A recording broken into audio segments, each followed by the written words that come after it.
Evet arkadaşlar, kanalımıza hoş geldiniz. Bugün kedi ve ayı origamisi yapacağız. İlk önce kare kağıdını alıyoruz.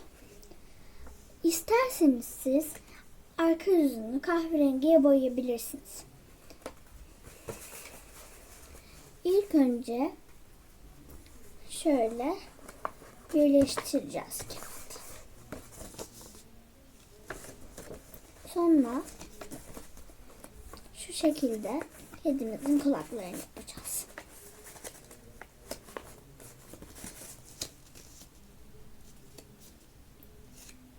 Sonra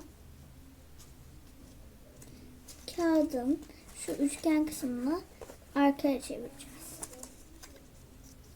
İşte kedi origamimiz hazır. Şimdi ona göz,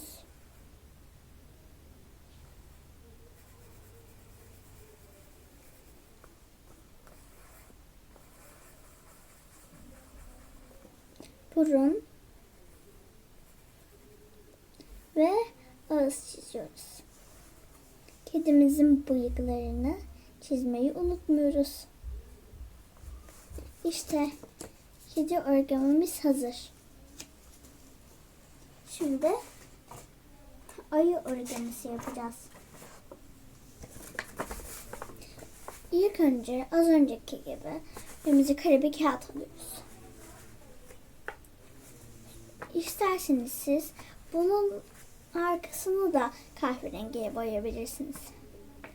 Sonra beyaz kısmını kedimizdeki gibi şöyle birleştireceğiz.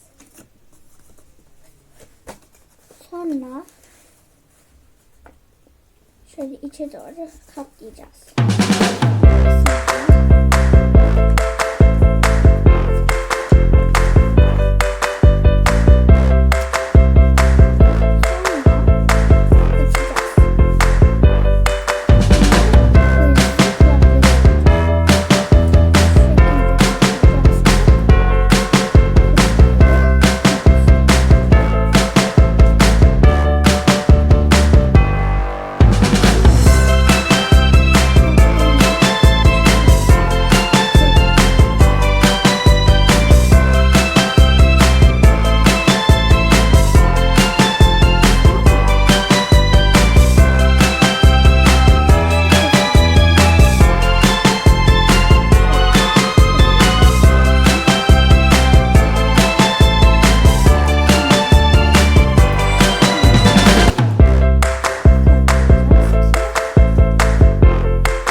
Arkadaşlar, kanalımıza abone olmayı unutmayın.